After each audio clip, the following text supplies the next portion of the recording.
You know, I told myself I wasn't going to do this because I hate getting involved in arguments. It's just not really my thing. But, I just watched two videos that were arguing with Twin Perfect on certain aspects that they had brought up. Now, I'm going to be doing this disregarding Twin Perfect. Yes, I agree with them, but disregarding that and looking solely at games 1 through 3, not even 4, even though 4 was done by some of Team Silent. I'm not even going to look at 4. Just 1 and 3 on their own. Now, the first thing that this person brought up, and I'm going to have them stay anonymous because I don't want to, be mean or call them stupid because they're not, it's their opinion, but this person was declaring that the good plus ending of Silent Hill 1 could not be canon. Not saying that it wasn't possible, just it could not at all be canon. And I'm going to bring up points as to why this person was a little assumptive in their reasoning. One of the reasons which I find was kind of silly was that if the good plus ending was canon, then Sybil would have gone to the media to expose the cult and their drug ring and what happened. This is silly because, first of all, the police don't report to the media. That's not how the police functions. The police files reports within their own system.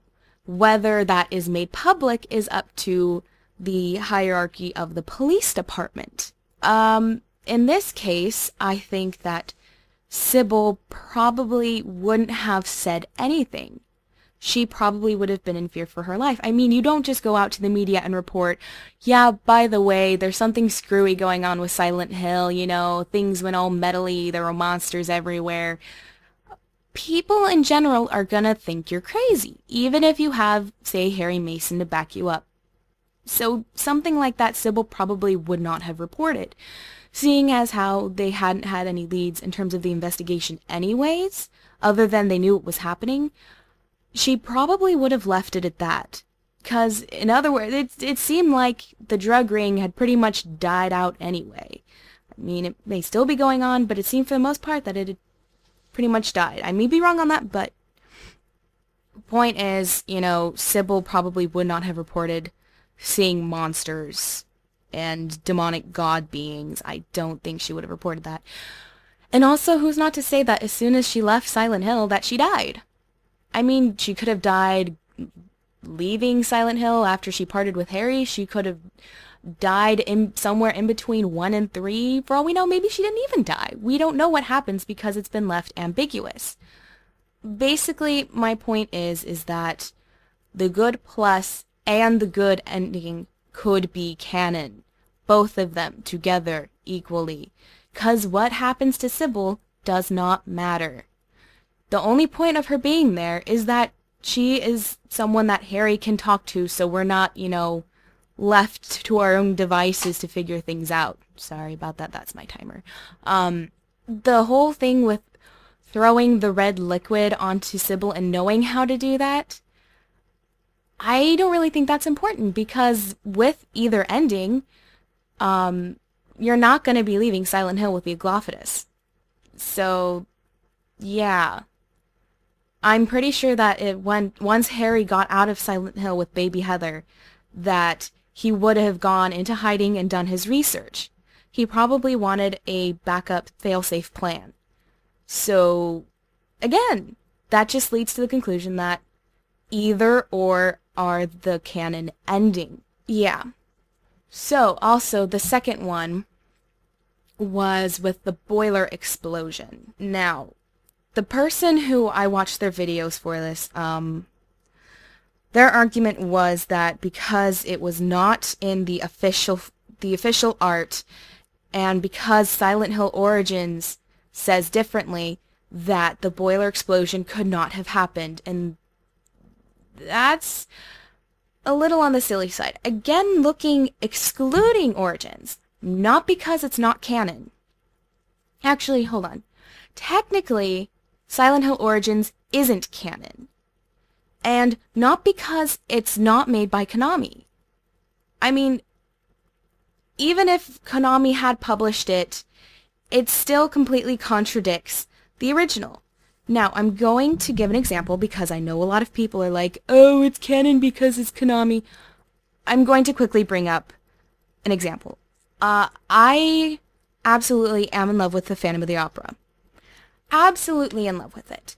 Now, Andrew Lloyd Webber did the first Phantom of the Opera. And it's wonderful. It's great. You know, I love the music. I love the characters with the exception of Raoul, but that's not important.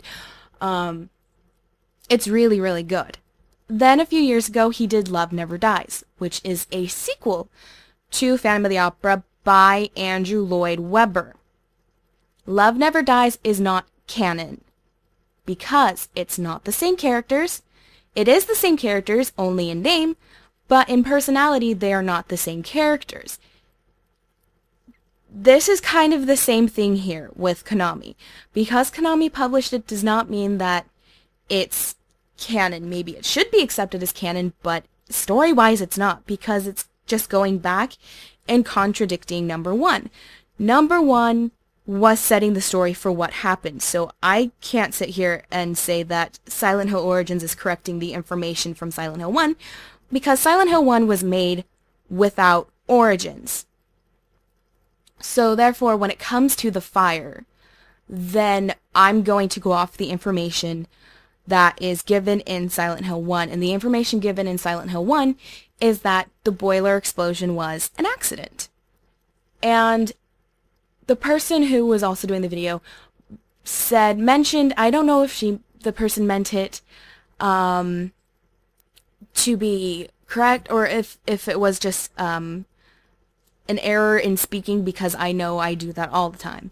But they said that Alessa did it in defense for what the cult was doing to her, and it's not necessarily she did it in defense, is in that she more freaked out.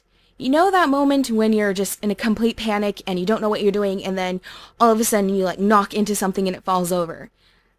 That's basically what Alessa probably did.